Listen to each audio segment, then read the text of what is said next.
Hi hello नमस्कार सर्वांना, स्वागत आहे तुमचं पुन्हा एकदा माझ्या नवीन ब्लॉगमध्ये। तर चला, आजच्या दिवसाला सुरुवात करायची आहे आणि तुम्हाला आजचं रुटीन हे दाखवणार आहे। तर आज आहे संकष्टी चतुर्थी।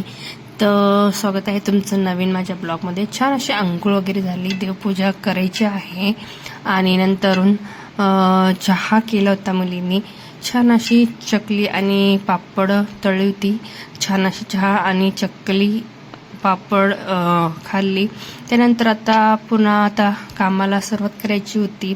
तर खूप सारी भांडी पडलेली होती घासायची। सर्व भांडी वगैरे घासून झाली। मुलं देखील शाळेत गेलेली होती। तर मुलांचं काय रुटीन तुम्हाला मी दाखवलं नाही। त्यानंतर खूप सारी भांडी वगैरे घासली, आवरलं, पाणी वगैरे भरून घेतलं। त्यानंतर पूर्ण आता किचनची क्लिनिंग करायची होती आणि मी रोज भांडी वगैरे घासल्यानंतर किचन वाटा सर्व असा साफ करत असते। तर बघू शकता तुम्ही, माझं हे डेली दिवसातनं 2-3 वेळेस तरी किचन वाटा साफ होत असतो दिवसभरातनं। नंतरून भांडी बघू शकता तुम्ही। आणि मुलांना नाश्ता वगैरे केला होता सकाळी, पोहे वगैरे। तर त्याच्यानंतर चहा पाणी आणि थोडीशी स्वयंपाकाची खूप सारी भांडी होती। तर सर्व घासून घेतली। त्यानंतर गॅस घासून घेतला। त्यानंतर माझं भांडी सगळे मला किचन ओट्यावरच घासावं लागते। त्यामुळे मला किचन ओटा नेहमी क्लीनच करावा लागतो। तर मी दिवसभरातनं म्हणजे दुपारचा स्वयंपाक झाल्यानंतर हे किचन ओटा क्लीनिंग करून घेत असते आणि संध्याकाळचं स्वयंपाक झाल्यानंतर देखील माझा किचन वाटा मला असाच क्लिनिंग करून घ्यावा लागतो। त्यानंतर मला असं अजिबात आवडत नाही किचन वाट्यावर काहीही पसारा, मला असा आवडत नाही। तर मला पूर्ण किचन वाटा क्लीनच आवडतो। त्यानंतर चला, किचन वाटा सर्व क्लीन करून घेतला।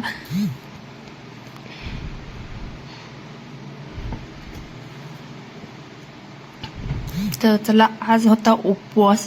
तर करायची होती साबुदाणा खिचडी। तर खिचडीचा प्लॅन होता, त्यानंतर कॅन्सल झाला। त्यानंतर मुलीला खायची होती साबुदाणा वडा। त्यानंतर आम्ही सकाळी साबुदाणा भिजत घातला होता। तर त्यानंतर त्यामध्ये 2-3 बटाटे उकडून घेतले, शेंगदाण्याचा कूट, 1 चमचा दही, चवीनुसार मीठ आणि 2-4 चमचा मिरच्या वाटून टाकल्या होत्या यामध्ये। तर साबुदाणा एकदम सुळसुळीत असा मोकळा सुद्धा भिजला होता। तर हा साबुदाणा आपली जी वाटी असते खेरीची, त्याच 2 वाटीच्या प्रमाणामध्ये मी हा साबुदाणा भिजत घातला होता।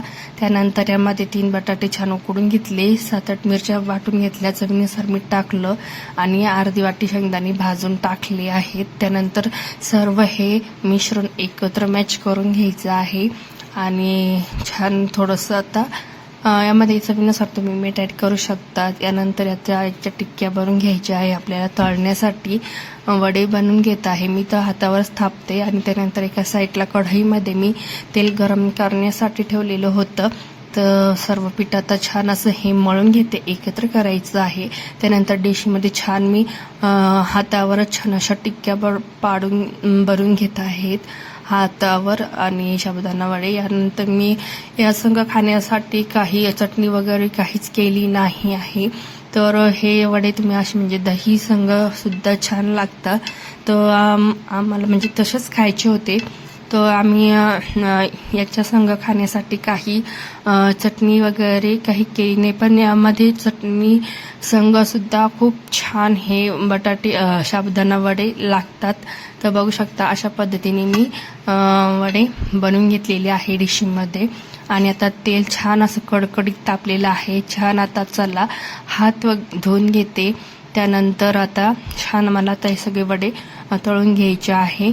तर चला, माझा साबुदाणा खिचडी बनवायची होती, पण नंतरून मुलगी म्हणली की मम्मी साबुदाणा वडाच कर। तर चला, मग तिच्यासाठी मी खिचडी कॅन्सल केली आणि साबुदाणा वडाच बनवला होता। तर आज होती संकष्टी चतुर्थी।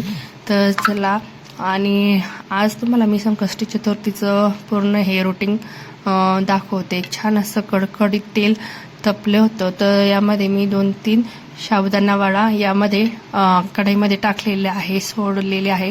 त्यानंतर आपल्याला हे वडे डायरेक्ट लगेच पलटायचे नाही, किमान 1 ते 2 मिनिटं तरी याला छान एका साईडनी फ्राय होऊन द्यायचे. तर छान कडकडीत तेल तापलेलं होतं आणि 1 मिनिटं आपल्याला छान एका साईडनी छान असे लाल बदामी कलरचे छान भाजले होते, म्हणजे फ्राय झाले होते. त्यानंतर मी पलटी केली आणि दोन्ही साईडनी आपल्याला छान म्हणजे हाय फ्लेमवरच आपल्याला हे 2 ते 3 मिनिटं छान असे फ्राय करून घ्यायचे आहे. तर बघू शकता बाहेर तर खूप सारा म्हणजे पावसाचं वातावरण आहे, रिमझिम पाऊस तरी बाहेर चालूच आहे. अशा वातावरणामध्ये सुद्धा काहीतरी असं गरमागरम खाण्याची इच्छा होत असते. तर चला म्हणजे आता काही तर करायचं प्लॅनिंग तर नव्हतंच, पण मग साबुदाणा वडाच बनवला होता. आणि बघू शकता एकदम छान अशी लालसर आपले 2-4 मिनिटं हे तेलामध्ये फ्राय करायचे आहे. एका डिशमध्ये मी काढून घेतले. यानंतर आता सर्व अशीच वडे मी फ्राय करून घेणार आहेत. तर छान आता 2-3 मिनिटं आपल्याला छान हाय फ्लेमवरच म्हणजे एका साईडने 1 मिनिट छान आपल्याला त्यातला फ्राय होऊन द्यायचे आहे. तर बघू शकता एकदम असं क्रिस्पी हा साबुदाणा वडा होतो. याची रेसिपी तर मी यापूर्वी देखील आहे आपल्या चॅनलवर, पण तुम्ही नक्की बघू शकता. तर बघू शकता एकदम कुरकुरीत आहे, आतमध्ये सुद्धा एकदम सॉफ्ट आहे.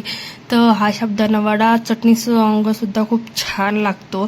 तर बघू शकता एकदम असा क्रिस्पी झालेला आहे, आतमध्ये सुद्धा असा पोकळ आहे. तर चला दही घेतलं होतं आणि दह्यासंग हा साबुदाणा आम्ही खाल्ला होता. त्यानंतर मुलीला सुद्धा दिला होता खाण्यासाठी. चला तर ती सांगेन.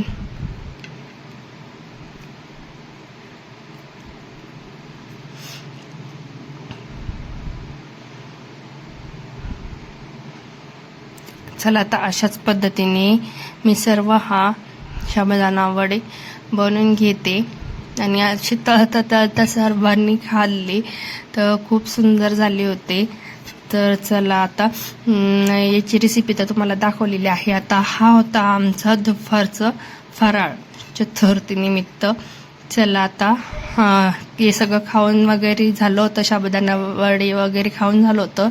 त्यानंतर थोडासा आराम केला आणि नंतरून आता दुपारचं यांची चालली होती मस्ती. तर खूप आता यांना सगळ्यांना जायचं होतं क्लासला. तर बघा हा तो झोपलेला होता, त्यालाही देखील क्लासला जायचं आहे, हिलाही देखील क्लासला जायचं आहे. तर त्यांचं आता आवरून द्यायचं आहे. तर त्यांची चालली आहे मस्ती. आणि आता चला बाहेर आहे रिमझिम पाऊस, पण यांची खूप मस्ती चाललेली आहे.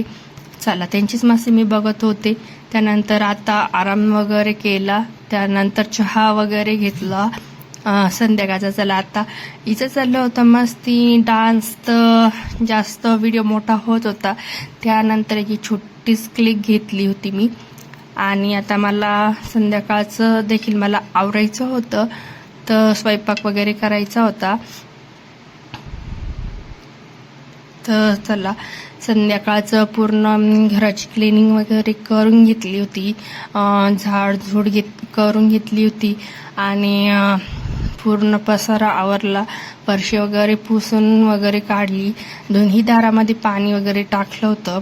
त्यानंतर आता देवपूजा करून घेत आहेत.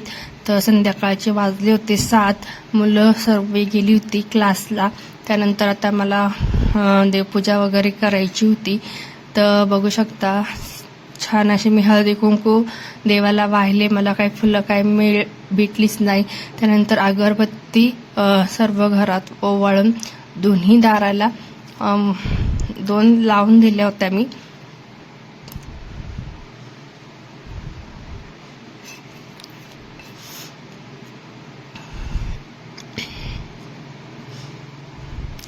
चला आता संध्याकाळचं पूर्ण आता गॅसवटा आता बघू शकता तुम्ही, माझा नेहमी असा क्लीनच असतो. चला आम्हाला आज करायची होती पुरणपोळी. त्यानंतर बघू शकता घराची पूर्ण क्लिनिंग करून घेतलेली होती. त्यानंतर देवपूजा वगैरे सर्व झाली होती. ही काही क्लासला गेलेली नव्हती, हिला होती सुट्टी आणि दुसरे दोन्ही मुलं क्लासला गेलेली होती. त्यानंतर देवपूजा वगैरे छान झाली आणि आता संध्याकाळचा स्वयंपाक करायचा होता. आज करायची होती छान अशी पुरणपोळी. त्यानंतर मी आता 1.5 वाटी इथे हरभऱ्याची डाळ शिजत घातली होती कुकरमध्ये. तर बघू शकता जास्त काही कुणी पुरणपोळी खात नाही, त्यामुळे थोडंसंच पुरण टाकलेलं होतं. 1.5 वाटी हरभऱ्याची डाळ टाकली. त्यानंतर थोडीशी डाळ आमटीसाठी काढून घेतली.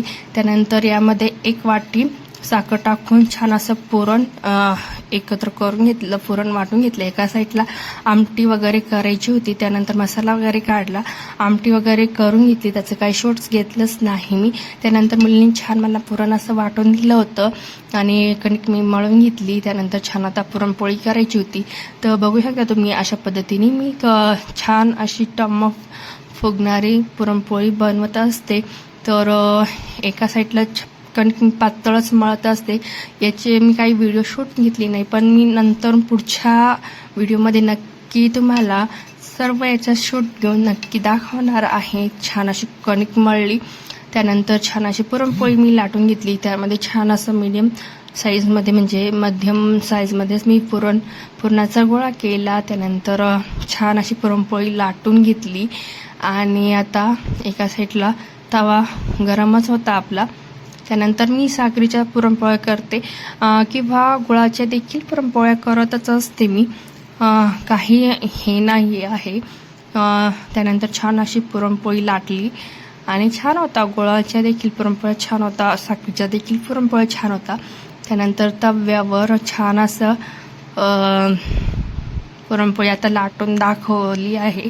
तर बघू शकता तुम्ही माझी ही पुरणपोळी एका साईडला सार झालेला आहे, एका साईडला कुकरमध्ये भात केलेला आहे आणि एका साईडला मी भज्याचं पीठ देखील मळून ठेवलेलं आहे. तर खूप सारी घाई होती, पाणी आलेलं होतं नळाला आणि घाईमध्ये काही मी शूट्स केलंच नाही.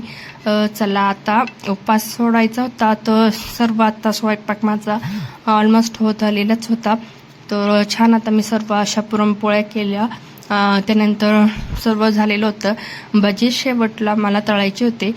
काय होतं, भजे हे आपली पहिलेच करून ठेवले की म्हणजे खूप असं हे होतात, गार होतात. त्यानंतर कोणी खात नाही. त्या भजी असे छान असे गरम गरमच खायला छान वाटतात. तर मी शेवटीच असे भजी करून घेतली होती. त्यानंतर बघू शकता आता छान अशा मी पुरणपोळ्या करून घेतल्या.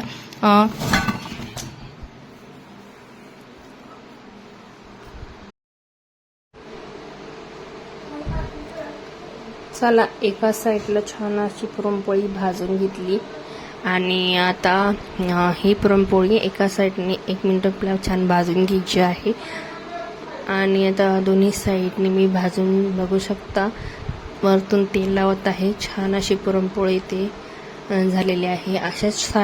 अशाच याच्यामध्ये मी सर्व पुरणपोळ्या बनवून घेतलेल्या आहे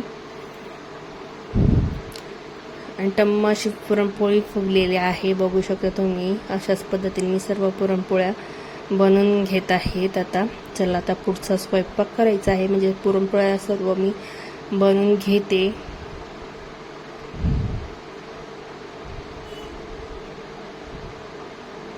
बघू शकता खूप सुंदर अशा पुरणपोळ्या होतात आणि एका साईडला सार करून घेतलेला आहे बघा.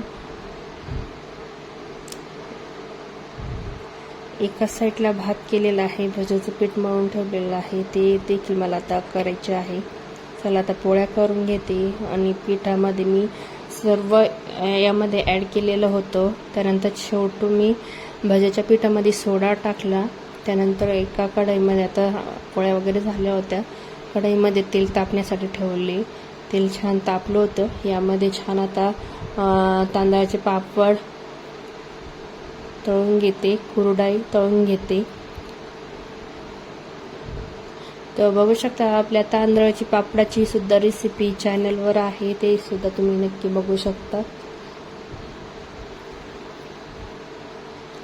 तर बघू शकता खूप छान अशी कुरडई देखील फुलते आणि कुरडईची देखील रेसिपी आपल्या चॅनलवर आहे, ती देखील तुम्ही बघू शकता एका साईडला दूध ठेवलं, त्यानंतर छान अशी गरमागरम भजी तळून घेते आणि देवाला नैवेद्य करायचा आहे. तो खूप उशीर झाला होता, त्यामुळे मी काही आरती वगैरे काही केली नाही. आणि बघा आता एका साईडला कोरडे पापड तळून घेतली, त्यानंतर छान असं भजी देखील तळून घेतली आणि देवाला देखील नैवेद्य वगैरे दाखवून घेतला. त्यानंतर आरती वगैरे केली आणि सर्व आता स्वयंपाक वगैरे सर्व झालेला होता. आज होती संकष्टी चतुर्थी, तर सर्व माझा स्वयंपाक इथे झालेला आहे. बघा गरमागरम भजी आता मुलांना जेवायला वाढून देते. तर चला, सर्व मुलांना मी इथे जेवायला वाढून दिलेलं आहे. तर छान यांची जेवण वगैरे चालली आहे आणि आता छान आता बघा मला आता देखील उपवास सोडायचा आहे. तर चला, यांचा आवरल्यानंतर मी देखील उपवास सोडून घेते. तर मुलांची जेवणं वगैरे सर्वांची झाली होती.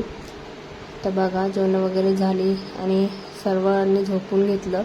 तर मी पुन्हा आता घराची पुन्हा क्लिनिंग करून घेतली, यांना जेवायला दिले, नंतर उपवास सोडला. त्यानंतर मिस्टर काही आलेले नव्हते, ते बाहेर गेलेले होते. आणि बघा किचनची देखील पूर्ण क्लीनिंग करून घेतली. त्यानंतर पूर्ण आवरलं होतं, घराची क्लीनिंग करून घेतली, भांडी वगैरे सर्व घासून घेतली आणि आता मुलं देखील झोपली आहे. चला, आजचं रुटीन आहे एवढं. जर आता इथेच व्हिडिओचा एंड करते. व्हिडिओ जर आवडला तर नक्की लाईक करा, शेअर करा, सबस्क्राईब जरूर करा. धन्यवाद.